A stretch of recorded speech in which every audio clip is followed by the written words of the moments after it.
মানিক বন্দ্যোপাধ্যায়ের লেখা গল্প সমুদ্রের স্বাদ। সমুদ্র দেখিবার স্বাদটা নীলার ছোটবেলার। কিছুদিন স্কুলে পড়িয়াছিল। ভূগোলে পৃথিবীর স্থলভাগ আর জলভাগের সংক্ষিপ্ত বিবরণ আছে, কিন্তু তার অনেক আগে হইতে নীলা জানিত পৃথিবীর 3 ভাগ জল, 1 ভাগ স্থল। 7 বছর বয়সে বাবার মুখে খবরটা শুনিয়া কি আশ্চর্যই সে হইয়া গিয়াছিল। এ কি সম্ভব? কই, সে তো রেলে চাপিয়া কত দূর দেশে ঘুরিয়া আসিয়াছে। মামাবাড়ি যাইতে সকালবেলা রেলে উঠিয়া সেই রাত্রিবেলা পর্যন্ত ক্রমাগত হু হু করিয়া ছুটিয়া চলিতে হয়, কিন্তু নদী, নালা, খালবিল ছাড়া জল তো তার চোখে পড়ে নাই। চারিদিকে মাঠ, মাঝে মাঝে জঙ্গল, আকাশ পর্যন্ত শুধু মাটি আর গাছপালা। তারপর কত ভাবে, কত উপলক্ষে ছাপার অক্ষর, মুখের কথা আর স্বপ্নের বাহনে সমুদ্র তার কাছে আসিয়াছে। বলাইদের বাড়ির সকলে পুরী গিয়া কেবল সমুদ্র দেখা নয়, সমুদ্রে স্নান করিয়া আসিল। কলকাতায় সাহেব কাকার ছেলে বিনুদা বিলাত গেল। সমুদ্রের বুকেই নাকি তার কাটিয়া গেল অনেকগুলি দিন। সমুদ্রের জল মেঘ হইয়া নাকি বৃষ্টি নামে। মাছ তরকারিতে যে নুন দেওয়া হয়, আর থালার পাশে একটুখানি যে নুন দিয়া মা দুবেলা ভাত বাড়িয়া দেন, সে নুন নাকি তৈরি হয় সমুদ্রের জল শুকাইয়া। সারাদিন গরমে ছটফট করিবার পর সন্ধ্যাবেলা যে ফুরফুরে বাতাস গায়ে লাগানোর জন্য তারা ছাদে গিয়া বসে, সে বাতাস নাকি আসে সোজা সমুদ্র হইতে। তুমি কিন্তু সমুদ্র বুঝি দক্ষিণ দিকে বাবা? চারিদিকে সমুদ্র আছে, দক্ষিণ দিকে বঙ্গোপসাগর আমাদের খুব কাছে। ঠিক, ম্যাপে তাই আঁকা আছে, কিন্তু চারদিকে সমুদ্র। উত্তর দিকে তো হিমালয় পর্বত, তারপর তিব্বত আর চীন। ম্যাপটা আবার ভালো করিয়া দেখিতে হইবে। আমায় সমুদ্র দেখাবে বাবা? বাবা অনেকবার প্রতিশ্রুতি দিয়াছিলেন, এবারও দিলেন। সমুদ্র দেখার আর হাঙ্গামা কি! একবার তীর্থ করিতে পুরীধামে গেলেই হইল। সুবিধা মতো একবার বোধহয় যাইতেও হইবে। নীলার মার অনেক দিনের সাধ, কিন্তু কেরানির স্ত্রী সহজ সাধও কি সহজে মিটতে চায়? অনেক কষ্টে একরকম মরিয়া হইয়া একটা বিশেষ উপলক্ষে স্ত্রীর স্বাদটা যদি বা মেটানো চলে, ছেলে মেয়ের স্বাদ অপূর্ণই থাকিয়া যায়। রথের সময়ে যে ভিড়টাই হয় পুরীতে, ছেলে মেয়েদের কি সেই সঙ্গে নেওয়া চলে? তাছাড়া সকলকে সঙ্গে নিলে টাকাতেও কুলায় না। ছোট ভাই বোনদের দেখাশোনাই বা করিবে কে? নীলাকে সঙ্গে না নেওয়া আরও কারণ আছে। না গো, বিয়ের যোগ্যী মেয়ে নিয়ে এই হট্টগোলের মধ্যে যাওয়ার ভরসা আমার নেই। বিয়ের যোগ্যী মেয়ে, কিন্তু বিয়ের অযোগ্যী অবুঝ মেয়ের মতো কাঁদিয়া কাঁদিয়া চোখ ফুলাইয়া ফেলিল। কয়েকদিন চোখের জলে নোনতা স্বাদ ছাড়া জীব যেন তার ভুলিয়া গেল অন্য কিছুর স্বাদ। মা বাবা তীর্থ সারিয়া ফিরিয়া আসিলে কোথায় হাসি মুখে তাদের অভ্যর্থনা করিবে, তীর্থযাত্রার গল্প শুনিবার জন্য ব্যাকুল হইয়া উঠিবে, একটি প্রশ্ন করিয়াই নীলা কাঁদিয়া ভাসাইয়া দিল। সমুদ্রে চান করেছ বাবা? গাড়ি হইতে নামিয়া সবে ঘরে পা দিয়াছিলেন। নীলার বাবা বসিয়া বলিলেন, করেছি রে, করেছি। একটু দাঁড়া, জিরিয়ে নেই, বলবক্ষণ সব। কি বলিবেন? কি প্রয়োজন আছে বলিবার? নীলা কি পুরীর সমুদ্রে স্নানের বর্ণনা শোনে নাই? বলাইদের বাড়ির 3 তলার ছাতে উঠিয়া চারিদিকে যেমন আকাশ পর্যন্ত ছড়ানো স্থির অনর রাশি রাশি বাড়ি দেখিতে পায়, তেমনি সীমাহীন জলরাশিতে বাড়ির সমান উঁচু ঢেউ উঠিতেছে নামিতেছে, আর তীরের কাছে বালির উপরে আছড়াইয়া পড়িয়া সাদা ফেনা হইয়া যাইতেছে। এ কল্পনায় কোথাও কি এতটুকু ফাঁকি আছে নীলার? কেবল চোখে দেখা হইল না। এই যাক, বাপের আদুরে মেয়ে সে, অন্তত সকলে তাই বলে। তার সমুদ্র দেখা হইল না, কিন্তু বাপ তার সমুদ্র দেখিয়া স্নান করিয়া ফিরিয়া আসিল। নীলা তাই কাঁদিয়া ফেলিল।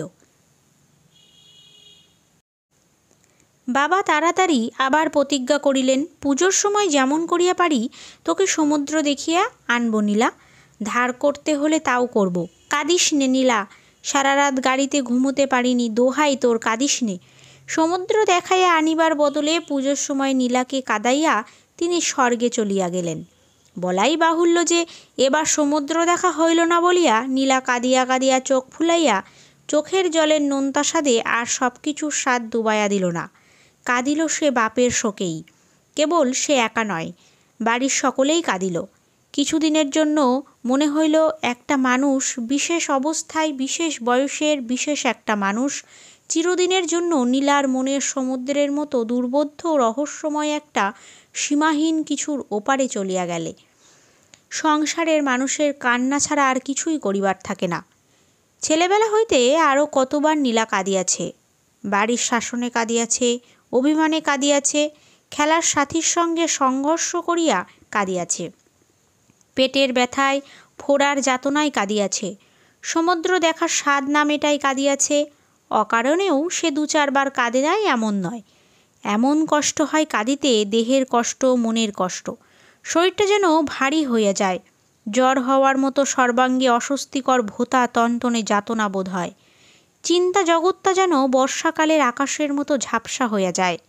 একটা চিরস্থায়ী ভিজা স্যাঁতসেঁতে ভাব থমথমে করিতে থাকে। শরীর ও মন দুরকমেরই কষ্ট, আবার স্বাদ আছে, বৈচিত্র্যহীন আলুনি ও কড়া নোনতা স্বাদ। স্বাদটা অনুভব করিবার সময় নীলার লাগে একরকম, আবার কল্পনা করিবার সময় লাগে অন্যরকম। রক্তের স্বাদের মতো। ছুরি দিয়া পেন্সিল কাটিতে, বটি দিয়া তরকারি কুটিতে, কোনো কিছু দিয়া টিনের মুখ খুলিতে, নিজের অথবা ভাইয়ের আঙুল কাটিয়া গেলে তার প্রচলিত চিকিৎসার ব্যবস্থা অনুসারে নীলা কাটা স্থানে মুখ দিয়া চুষিতে আরম্ভ করে। রক্তের স্বাদ তার জানা আছে। নীলার বাবার মৃত্যুর পর সকলে মামার বাড়ি গেল।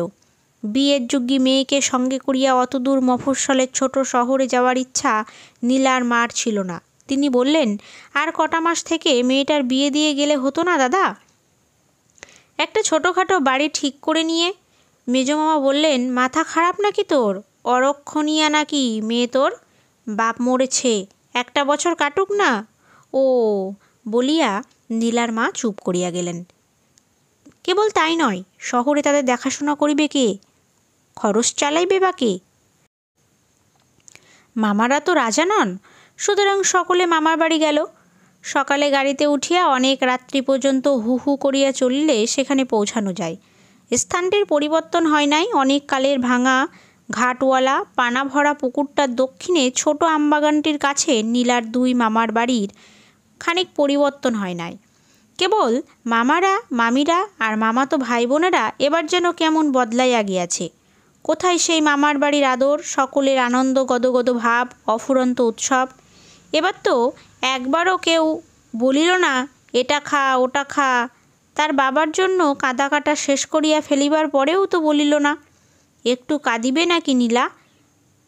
বাবার জন্য মাঝে মাঝে যেটুকু কাঁদে, তারও উপরে মামার বাড়ির অনাদর অবহেলার জন্য একটু বেশি রকম কান্না। কিছুকাল কাটিবার পর এ বিষয়ে ভাবিয়া কিছু ঠিক করিবার প্রয়োজন মিটিয়া গেল। আপনা হইতেই যথেষ্ট কাঁদিতে হইল নীলাকে। ছেঁড়া ময়লা কাপড় তো নীলা জীবনে কখনো পরে নাই, গোবর দিয়া ঘর লেপে নাই, পানা পুকুর বাসন মাজে নাই, কলসি কাখে জল আনে নাই, বিছানা তোলা, মশলা বাটা, রান্না করা লইয়া দিন কাটাই নাই। এমন ভয়ানক ভয়ানক খারাপ কথার বকুনিও শোনে নাই। হাই, একটু ভালো জিনিস পর্যন্ত সে যে খাইতে পায় না। এমনই তার শরীরের নাকি এমন পুষ্টি হয়েছে যে ভদ্রলোকের মেয়ে যা হয় না, হওয়া উচিত নয়, কিন্তু তারই না হয় অভদ্র রকমের দেহের পুষ্টি হয়েছে। তাই ভাই বোনেরা তো রোগা, মামাতো ভাই বোনদের সঙ্গে ওরা একটু দুধ পায় না কেন? পিঠে পায়েসের ভাগটা ওদের এত কম হয় কেন? এমন ভিখারির ছেলের মতো বেশ করিয়া তার ভাই দুটিকে স্কুলে যাইতে হয় কেন? মামাদের জন্য ভাইরা যে তার দুবেলা খাইতে পাইতেছে, স্কুলে পড়িতে পাইতেছে, একটা নীলার খেয়াল থাকে না। মামাতো ভাই বোনদের সঙ্গে নিজের ভাই বোনদের আহার বিহারের স্বাভাবিক পার্থক্যটা তাকে কেবলই কাঁদায়। বড় মামি বলেন, বড় তো ছিচকাদুনে মেয়ে তোমার ঠাকুরজি। মেজমামি বলেন, আদর দিয়ে দিয়ে মেয়েটার মাথাটি খেয়েছো একেবারে। নীলার মা বলেন, দাও না তোমরা ওর একটা গতি করে, মেয়ে যে দিন দিন কেমনতর হয়ে যাচ্ছে। পাত্র খোঁজা হইতে থাকে, আর নীলা ভাবিতে থাকে বিবাহ হইয়া গেলে সে আবার শহরের সেই বাড়ির মতো একটা বাড়িতে গিয়া থাকিতে পারিবে। সকলের আদর যত্ন জুটিবে, অবসর সময়ে বলাইদের মতো কোনো প্রতিবেশীর তিনতলা ছাতে উঠিয়া চারিদিকে বাড়ির সমুদ্র দেখিতে পারিবে। বলাইয়ের মতো কারোর কাছে সমুদ্রের গল্প শোনা চলিবে? ইতিমধ্যে ম্যালেরিয়ায় ভুগিতে ভুগিতে নীলার একটা ভাই মরিয়া গেল। নীলার মা কী করে অজানা অসুখে ভুগিতে ভুগিতে শয্যা গ্রহণ করিলেন।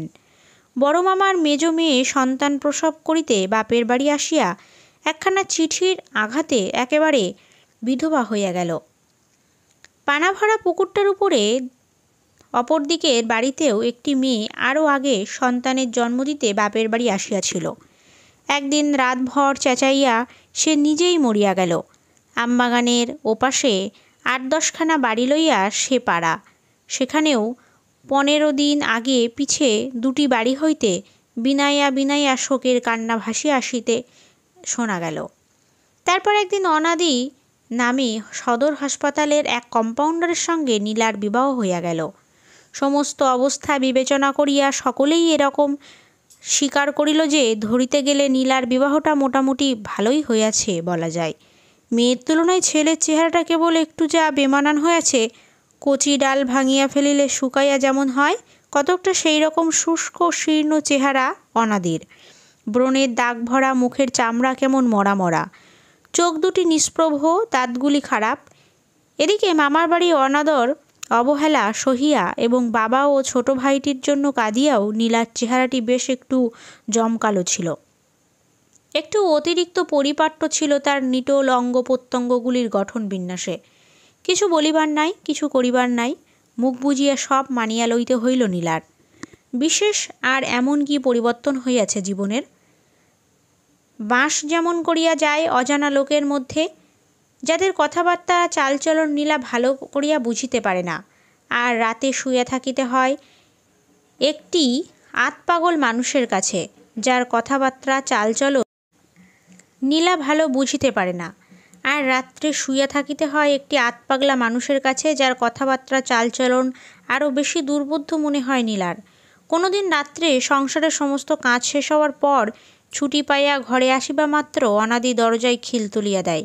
হাত ধরিয়া ঊর্ধ্বশ্বাসে কী যে সে বলিতে আরম্ভ করে নীলা ভালো করে বুঝিতেই পারে না। কেবল বুঝিতে পারে আবেগে উত্তেজনায় অনাদি থরথর করিয়া কাঁপিতেছে, চোখের দৃষ্টি তার উদ্ভ্রান্ত। মনে হয় নীলার আসিতে আর একটু দেরি হইলে সে বুঝি বুক ফাটিয়া মরিয়াই যাইত। কোনো দিন ঘরে আসিয়া দেখিতে পায় অনাদির মুখে গভীর বিষাদের ছাপ, স্মিত চোখে দুটি দৃষ্টি আছে কি না সন্দেহ। ঘুম আসে নাই। রাত্রি শেষ হইয়া আসিলেও ঘুম যে আজ তার আসিবে না নীলা তা জানে, কিন্তু হাই সে তুলিতেছে মিনিটে মিনিটে। কি বলিবার আছে, কি করিবার আছে, হয় দাঁতের ব্যথা, নয় মাথা ধরা, নয় জ্বর ভাব, অথবা আর কিছু অনাদির প্রায় রাতে জাগায়। অন্যদিন সে রাত জাগে নীলার জন্য। সুযোগ পাইলে নীলা চুপি চুপি নিঃশব্দে কাঁদে। সজ্ঞানে মনের মতো স্বামী লাভের তপস্যা সে কোনোদিনই করে নাই। কী রকম স্বামী পাইলে সুখী হইবে কোনোদিনই কল্পনা তার মনে আসে নাই। সুতরাং আশাভঙ্গের বেদনা তার নাই। আশাই সে করে নাই, তার আবার আশাভঙ্গ কিসের? অনাদের সোহাগেই সোহাগ পাওয়ার স্বাদ মিটাইয়া নিজেকে সে কৃতার্থ মনে করিতে পারিত।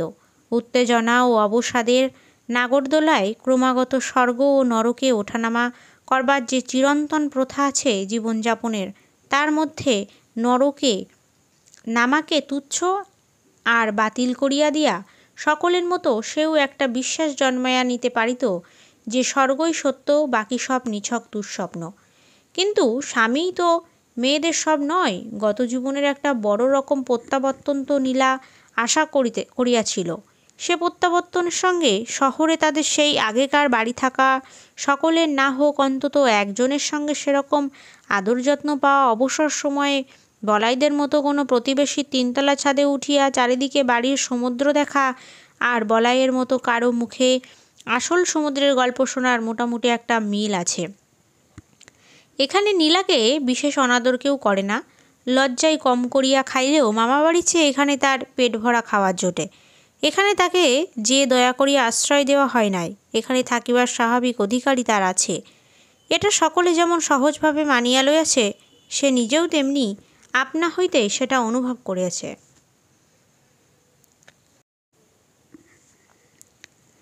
মামাবাড়ি চেয়ে এখানকার অজানা অচেনা নারীদের মধ্যে ঘোমটা দেওয়া বধূ জীবনযাপন করিতে আসিয়া নীলা তাই স্বস্তি পাইয়াছে অনেক বেশি।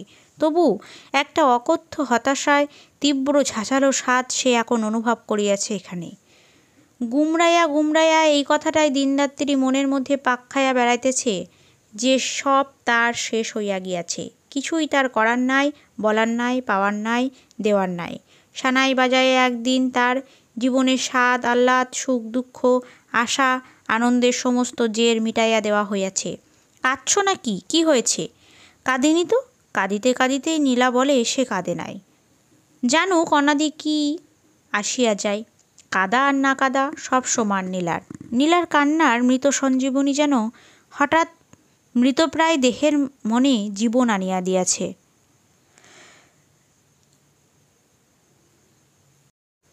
এমনিভাবে অনাদি তাকে আদর করে ব্যাকুল হইয়া জানিতে চায় কেন কাঁদিতেছে নীলা, কি হইয়াছে নীলার? এখানে কেউ গালমন্দ দিয়াছে? মা বোনের জন্য মন কেমন করিতেছে? অনাদি নিজে না জানিয়া মন কষ্ট দিয়াছে তার।